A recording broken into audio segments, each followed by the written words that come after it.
നമ്മുടെ two countries എന്ന് പറഞ്ഞ സിനിമയുണ്ടല്ലോ ദിലീപിന്, അതിനകത്ത് ഒരു ആളെക്കുറിച്ച് പറയുന്നുണ്ടായിരുന്നു. ഇയാൾക്ക് ഈ 2 സീസണുണ്ട്, പ്രാന്തില്ലാത്ത സീസണും പ്രാന്തുള്ള സീസണും. അതുപോലെ എനിക്ക് ഈ ഒരു വർഷത്തിൽ 2 സീസണാണ് ഉള്ളത്, കഴിക്കുന്ന സീസണും കഴിക്കാത്ത. നമസ്കാരം എല്ലാവർക്കും.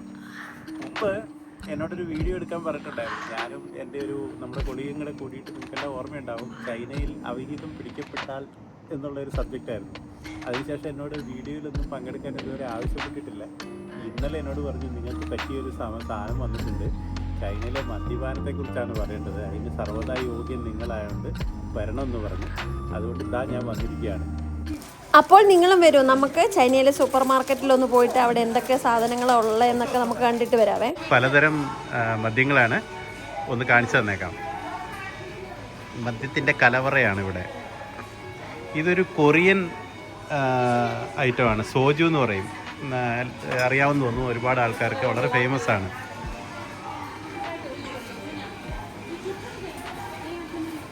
നമ്മൾ വൈൻ സെക്ഷനാണ്, ഇവരുടെ ഒരു വൈൻ സെക്ഷനാണ്.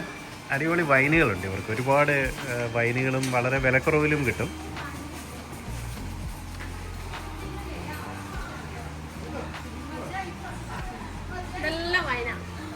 ഒരുപാട് വെറൈറ്റി വൈനുകളുണ്ട്. ഇതെല്ലാം എത്ര വൈനെന്ന് നോക്കി, ഇതെല്ലാം വൈൻ്റെ സെക്ഷനാണ്.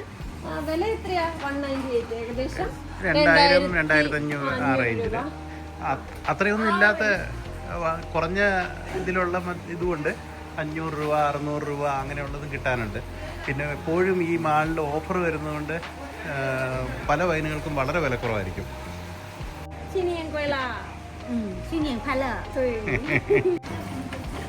ഇതൊരു കോനിയാക് സെക്ഷനാണ്. ഏകദേശം 25,000 രൂപ ആ ലെവലിലൊക്കെയാണ് വരുന്നത്. 25,000 രൂപ 20,000 രൂപ അങ്ങനെയൊക്കെയുള്ള നമ്മുടെ കോനിയാക്, NSC അതൊക്കെ നമ്മുടെ നാട്ടിലും ഈ വില തന്നെയാണെന്ന് തോന്നുന്നു. പിന്നെ നമ്മുടെ നാട്ടിലൊക്കെ സുഭിക്ഷമായിട്ട് അവൈലബിൾ ആയിട്ടുള്ള സ്മിർനോഫ് പോലുള്ള, സ്മിർനോഫ്, ബക്കാഡി അങ്ങനെയുള്ള സാധനങ്ങളാണ്. സ്മിർനോഫിനൊക്കെ ഏകദേശം ഒരു ഫുൾ ബോട്ടിലിന് 800 രൂപ 750 ആ ലെവലിലാണ് വരുന്നത്. ബക്കാഡി എത്രയാണ്? ബക്കാഡി ഏകദേശം ഒരു 900 രൂപ ആ ലെവലിലാണ് വരിക. പിന്നെ ഇതൊരു വളരെ നല്ല സാധനമാണ്, ഏകദേശം ഒരു 3000-3500 രൂപ ഒറിജിനൽ വില വരുന്നതാണ്. ഇത് അവർ ഓഫറിൽ ഇട്ടിരിക്കുകയാണ് 49, ഏകദേശം 600 രൂപയ്ക്ക് കിട്ടും. ഒരു ഫുൾ ബോട്ടിലാണ്. നല്ല അടിപൊളി സാധനമാണ് കേട്ടോ. നല്ല വൈനാണ് കേട്ടോ. ഇത് ചൈനീസുകാർ അവരുടെ റിലേറ്റീവ്സിനും ഫാമിലി ഫ്രണ്ട്സിനൊക്കെ വേണ്ടി ഗിഫ്റ്റ് കൊടുക്കാൻ വേണ്ടി മേടിച്ചിട്ട് പോകുന്നതാണ്. നല്ല അടിപൊളി പാക്കിംഗ് ഒക്കെ കേട്ടോ. ഇതൊന്ന് നോക്കി, 198 RMB, 2000. ഗോൾഡിന്റെ ഒക്കെ പാക്കിംഗ് പോലെ എന്ത് രസാലേ, എന്താ അടിപൊളി പാക്കിംഗ്. ഇത് നോക്കിക്കേ, ഏകദേശം 7000 രൂപ ആ ഒരു റേഞ്ചിലുള്ള സാധനമാണ്.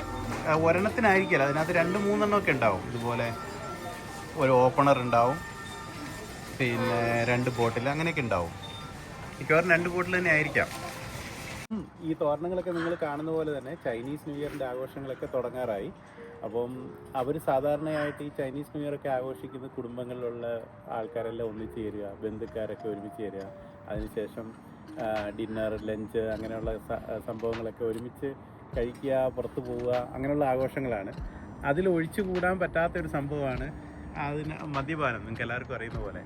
അപ്പം ഇന്നത്തെ ഒരു സബ്ജക്റ്റ് മദ്യപാനത്തെക്കുറിച്ച് തന്നെ ആയിക്കോട്ടെ. ചൈനയിലുള്ള ആൾക്കാരുടെ മദ്യപാനവും അവർ എങ്ങനെയാണ് മദ്യപിക്കുന്നത്, എത്രത്തോളം മദ്യപിക്കും, അതിനെക്കുറിച്ച് ഞാൻ അറിയുന്ന രീതിയിൽ നിങ്ങൾക്ക് ഒന്ന് എക്സ്പ്ലെയിൻ ചെയ്തു തരാം. ചൈനീസുകാർ മദ്യപിക്കുന്നത് നമ്മളൊക്കെ നാട്ടിൽ ചെയ്യുന്ന പോലെ മദ്യപിക്കാനായിട്ട് തുടങ്ങി, അങ്ങനെ ഒരു 3-4 പെഗ്ഗൊക്കെ കഴിച്ച് അതിൻ്റെ കൂടെ ടച്ചിങ്സ് ഒക്കെ കഴിച്ച് അതിനുശേഷം ഭക്ഷണം കഴിക്കുകയോ കഴിക്കാതിരിക്കുകയോ അങ്ങനെ കിടന്നുറങ്ങുമോ, ആ രീതിയിലല്ല അവർ മദ്യപിക്കുന്നത്. അവരുടെ ഭക്ഷണത്തോടൊപ്പം മാത്രമേ മദ്യപിക്കാറുള്ളൂ. അവർ ഡിന്നറിൻ്റെ കൂടെ ആണെങ്കിൽ ആ ഭക്ഷണം കഴിക്കുന്നതിൻ്റെ കൂടെയാണ് അവർ മദ്യം കഴിക്കുക. ഭക്ഷണം കഴിച്ച് തീരുമ്പോഴത്തേനും അവരുടെ ആ ഒരു മദ്യപാന സെക്ഷൻ കൂടെ തീരും. അതുകൊണ്ട് തന്നെ അവർ മദ്യപിക്കുന്ന ആ മദ്യം ഉള്ളിൽ ചെല്ലുന്ന അളവ് വളരെ കുറവായിരിക്കും. പിന്നെ ഞാനിപ്പം 10-17 വർഷമായിട്ട് ഇവിടെ ഉണ്ട്, ഒരിക്കൽ പോലും ഒരു ചൈനീസുകാരന് മദ്യപിച്ച് വഴി കൂടെ ഇങ്ങനെ ലക്കുകെട്ട് നടക്കുന്നതോ അല്ലെങ്കിൽ അസഭ്യം വിളിച്ചു പറയുകയോ അങ്ങനെയൊന്നും ചെയ്യുന്നത് ഞാൻ കണ്ടിട്ടില്ല. പിന്നെ അവർക്ക് അത്യാവശ്യം ലഹരി ഒക്കെ പിടിക്കാറുണ്ട്, പക്ഷെ അവർ കുറച്ചുകൂടെ സ്നേഹമുള്ളവരാകും, അല്ലെങ്കിൽ കുറച്ചുകൂടെ കൂടുതൽ സംസാരിക്കും. അതിൽ കൂടുതലായിട്ട് ഞാൻ ഇതുവരെ കണ്ടിട്ടില്ല. അത് അങ്ങനെ എല്ലാവരും ഉണ്ടാവാം, പക്ഷെ എൻ്റെ അനുഭവത്തിൽ ഇങ്ങനെയൊന്നും ഉണ്ടായിട്ടില്ല. പിന്നെ വളരെയധികം പ്രത്യേകിച്ച് പറയേണ്ട ഒരു കാര്യമുണ്ട്. ചൈനീസുകാരും തന്നെ മദ്യപിച്ച് വാഹനം ഓടിക്കാറില്ല. കാരണം ഒരു പ്രാവശ്യം മദ്യപിച്ച് വാഹനം ഓടിച്ച് അത് പിടിക്കപ്പെട്ട് കഴിഞ്ഞിട്ടുണ്ടെങ്കിൽ ജീവിതകാലം മുഴുവൻ തന്നെ ലൈസൻസ് കട്ടാണ്. പിന്നെ അവർക്ക് ഒരിക്കലും വണ്ടി ഓടിക്കാൻ സാധിക്കുകയില്ല. അതുമാത്രമല്ല ഒരുപാട് വലിയ തുക പിഴയും കുറച്ച് ദിവസങ്ങളിൽ അകത്ത് കിടക്കേണ്ടി വരിക, അങ്ങനെയുള്ള സാഹചര്യങ്ങളൊക്കെ ഉണ്ടാവും. അത് കാരണം ആരും തന്നെ മദ്യപിച്ച് വാഹനം ഓടിക്കാറില്ല. പിന്നെ ഏതെങ്കിലും കാരണവശാൽ കഴിഞ്ഞിട്ടുണ്ടെങ്കിൽ ഇവർ ഏതെങ്കിലും കസ്റ്റമേഴ്സിൻ്റെ കൂടെയോ അല്ലെങ്കിൽ സുഹൃത്തുക്കളുടെ കൂടെയോ എന്തെങ്കിലും ഡിന്നറിനോ മറ്റോ പോവുകയാണ്, അവിടെ വെച്ച് റെസ്റ്റോറൻറ്റിൽ വെച്ച് മദ്യപിക്കുകയാണ് എങ്കിൽ രണ്ട് രീതിയിലാണ് അവരത് മാനേജ് ചെയ്യുന്നത്. ഒന്ന്, വളരെ മേൽത്തരം റെസ്റ്റോറൻറ്റുകളാണെങ്കിൽ അവർ തന്നെ ഡ്രൈവേഴ്സിനെ പ്രൊവൈഡ് ചെയ്യുന്നതായിരിക്കും. ഡ്രൈവേഴ്സ് ആ വണ്ടി ഓടിച്ച് അവരുടെ വീട്ടിലോ അല്ലെങ്കിൽ അപ്പാർട്ട്മെൻറ്റിലോ കൊണ്ടുവിട്ടതിന് ശേഷം തിരിച്ചു വരികയാണ് ചെയ്യുക. അപ്പോൾ അവർക്ക് വണ്ടി ഓടിക്കേണ്ട ആവശ്യം വരുന്നില്ല. ഇല്ല, അങ്ങനെ ഒരു സാഹചര്യം ഇല്ലെങ്കിൽ ഒരു ആപ്പുണ്ട്. ആ ആപ്പിൽ തന്നെ നമുക്ക് ഡ്രൈവേഴ്സിനെ കിട്ടും. അപ്പോൾ അവർ എങ്ങനെയാണെന്ന് വെച്ച് കഴിഞ്ഞിട്ടുണ്ടെങ്കിൽ ചെറിയൊരു ബൈക്ക് പോലത്തെ ഒരു സാധനം കൊണ്ടുവരും. അത് ഇലക്ട്രിക് ബൈക്കാണ്. അത് അവർ ഒടിച്ചു മടക്കാവുന്നതാണ്. അങ്ങനെ അവരത് ഒടിച്ചു മടക്കി നമ്മുടെ കാറിൻ്റെ ഡിക്കിയിലിട്ടതിന് ശേഷം അവർ നമ്മളെ ഡ്രൈവ് ചെയ്ത് സുരക്ഷിതമായി നമ്മുടെ വീട്ടിലെത്തിച്ചതിന് ശേഷം അവർ അത് തിരിച്ചു പോവുകയാണ് ചെയ്യുന്നത്. അതിന് ഏകദേശം ഒരു സിറ്റി ലിമിറ്റിനുള്ളിലാണെങ്കിൽ വലിയ പൈസയൊന്നും ഉണ്ടാവില്ല. ഒരു 500 രൂപ 600 രൂപയ്ക്കുള്ളിലാണ് വരിക. മാക്സിമം 1000 രൂപ അതിൻ്റെ ഡിസ്റ്റൻസ് അനുസരിച്ച്. അപ്പോൾ നമ്മൾ ഉച്ചയ്ക്ക് സംസാരിച്ചത് മദ്യപാനത്തെക്കുറിച്ചായിരുന്നു, ചൈനീസ് മദ്യപാനത്തെക്കുറിച്ച്. ഇടയ്ക്കൊരു ചെറിയൊരു ബ്രേക്ക് വന്നു. അന്നേരം ഞാനും മോനും കൂടെ കളിക്കാൻ വേണ്ടി പോയി ബാഡ്മിൻ്റൺ. അത് കഴിഞ്ഞ് വീണ്ടും ഞങ്ങൾ ഇപ്പോൾ രാത്രിയായി ഇവിടെ ഒന്ന് നടക്കാൻ വേണ്ടി വന്നിരിക്കുകയാണ്. അപ്പോൾ എനിക്ക് നമ്മുടെ നാട്ടിലെ മദ്യപാനത്തെക്കുറിച്ച് പറയാനുള്ളത്, നമ്മുടെ നാട്ടിൽ ആരും പറയുന്നത് കേട്ടു 80% ആൾക്കാരും മദ്യപിക്കുന്നവരാണത്രേ. അതായത് പുരുഷന്മാരിൽ അഡൾട്ടായിട്ടുള്ളവരിൽ 80% മദ്യപിക്കുന്നവരാണത്രേ.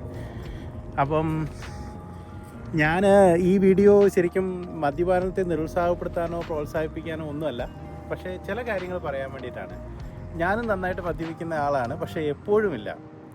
അവധിക്കാലങ്ങളിൽ നാട്ടിൽ പോകുമ്പം ഒരാഴ്ച 2 ആഴ്ചയൊക്കെ അങ്ങനെ 1 പെഗ് 2 പെഗ് അങ്ങനെ അടിക്കുന്ന ആളല്ല. കഴിക്കുമ്പോൾ നന്നായിട്ട് തന്നെ കഴിക്കുന്ന ആളാണ്. അപ്പോൾ അങ്ങനെ തിരിച്ച് നമ്മൾ വർക്കിലേക്കൊക്കെ വന്നു കഴിയുമ്പോഴത്തേനും അതിൻ്റെ കേടുപാടുകൾ ശരിക്കും ശരീരത്തിൽ ഉണ്ടാകാറുണ്ട്. നല്ല ക്ഷീണവും ഒരു എനർജി കുറവും കാര്യങ്ങളൊക്കെ. അപ്പം ഞാൻ ബേസിക്കലി ചെയ്യുന്നതെന്ന് വെച്ചാൽ ഞാനൊരു ലോങ് ബ്രേക്ക് എടുക്കുക ചെയ്യുക. 4 മാസം 5 മാസം ബ്രേക്ക് എടുത്തതിന് ശേഷം ആ സമയത്ത് നന്നായിട്ട് ഡയറ്റ് ഫോളോ ചെയ്യും. ഒരു 2 മണിക്കൂറെങ്കിലും മിനിമം ഡെയിലി വർക്കൗട്ട് ചെയ്യും. അത് വെയ്റ്റ് ട്രെയിനിങ്ങും കാർഡിയോ ആയിട്ടും അങ്ങനെ. ചിലപ്പോൾ കാർഡിയോ എന്ന് പറയുന്നത് വാക്കിംഗ് ആവാം, ബാഡ്മിൻ്റൺ കളിക്കുന്നതാവാം. അങ്ങനെ ആ ഒരു 4-5 മാസം കൊണ്ട് ലിവർ ഫങ്ഷനൊക്കെ അബ്നോർമലായിരുന്നെങ്കിൽ അതെല്ലാം റെഗുലറാവും. പിന്നെ നമ്മുടെ ഹെൽത്തൊക്കെ നോർമലായി ആയിട്ട് വരും. അതിനുശേഷം വല്ലപ്പോഴും എന്തെങ്കിലും ഒക്കേഷണലി കഴിക്കുന്നത് കൊണ്ട് എനിക്ക് ശരീരത്തിന് ബുദ്ധിമുട്ടുകൾ അങ്ങനെ വരാറില്ല. പക്ഷേ കണ്ടിന്യൂസ് ആയിട്ട് കഴിക്കുന്ന ആൾക്കാരോട് എനിക്ക് പറയാനുള്ളത് അത് നല്ലതല്ല. ഇടയ്ക്കൊരു ബ്രേക്ക് എടുക്കണം. നമ്മുടെ ആരോഗ്യം വളരെ വലുതാണ്. ഒരുപാട് ആപത്തുകൾ വിളിച്ചു വരുന്നതാണ്. പിന്നെ നമ്മുടെ നാട്ടിലുള്ള ആൾക്കാർ കഴിക്കുന്നത് ഒരു പ്രത്യേകത ഞാൻ കണ്ടിട്ടുള്ളത്, വളരെ ലോ സ്റ്റാൻഡേർഡിലുള്ള സാധനങ്ങൾ, പെട്ടെന്ന് കിക്കാവുന്ന സാധനങ്ങൾ ആൾക്കാർ കഴിക്കുന്നതായിട്ട് ഞാൻ കാണുന്നുണ്ട് ഒരുപാട്. അതും ഒന്ന് കുറയ്ക്കുകയാണെങ്കിൽ നല്ലതായിരിക്കും. തന്നെ നാട്ടിലുള്ള സഹോദരിമാരോട് ഒരു ചെറിയ റിക്വസ്റ്റും കൂടെ ഉണ്ട്. നമ്മളെ പുരുഷന്മാരിലുള്ള മദ്യപാനം പോലെ തന്നെ അപകടകരമായിട്ടുള്ളൊരു കാര്യം നാട്ടിലുള്ള സ്ത്രീകൾ ചെയ്യുന്നുണ്ട്. ഒരുപാട് അരിയാഹാരം കഴിക്കുന്നു. അതായത് ഒരുപാട് ചോറ് കഴിക്കുന്നു, പിന്നെ അരിയാഹാരം ഭയങ്കരമായിട്ട് കഴിക്കുന്നു. അതൊന്ന് കുറച്ച്, വളരെ കുറച്ച് ചോറും മറ്റ് അരിയാഹാരങ്ങളൊക്കെ വളരെ ഒന്ന് പരിമിതപ്പെടുത്തി ഇലക്കറികളും കുറച്ച് പ്രോട്ടീനൊക്കെ ഒന്ന് ഉൾപ്പെടുത്തുകയാണെങ്കിൽ നല്ലതായിരുന്നു. അസുഖങ്ങൾ വരാണ്ടിരിക്കും, പിന്നെ ആരോഗ്യം മെച്ചപ്പെടും, മസിലുകൾ കുറച്ചും കൂടെ ഒന്ന് സ്ട്രോങ് ആവും, നടുവേദന അങ്ങനെയുള്ളതൊക്കെ ഒന്ന് കുറയും. അതും കൂടെ ഒന്ന് ശ്രദ്ധിക്കുകയാണെങ്കിൽ നല്ലതായിരുന്നു എന്ന് വിചാരിക്കുന്നു. പിന്നെ ഇപ്പം നമ്മുടെ 2 കൺട്രീസ് എന്ന് പറഞ്ഞ സിനിമയുണ്ടല്ലോ ദിലീപിൻ്റെ, അതിനകത്ത് ഒരു ആളെക്കുറിച്ച് പറയുന്നുണ്ടായിരുന്നു. ഇയാൾക്ക് ഈ 2 സീസണുണ്ട്, പ്രാന്തില്ലാത്ത സീസണും പ്രാന്തുള്ള സീസണും. അതുപോലെ എനിക്ക് ഈ ഒരു വർഷത്തിൽ 2 സീസണാണ് ഉള്ളത്, കഴിക്കുന്ന സീസണും കഴിക്കാത്ത സീസണും. ഇപ്പം നല്ല തണുപ്പാണ് ഇവിടെ, മൈനസിലാണ് ഉള്ളത്, നല്ല കാലാവസ്ഥ, നല്ല ആൽക്കഹോളിക് വെതറാണ്. പക്ഷേ എന്ത് ചെയ്യാം, ഇത് ഈ കഴിക്കാത്ത സീസണായിപ്പോയി. അത്യധികം വിഷമത്തോടെ നിർത്തുകയാണ്. അടുത്ത വീഡിയോയിൽ വരാം.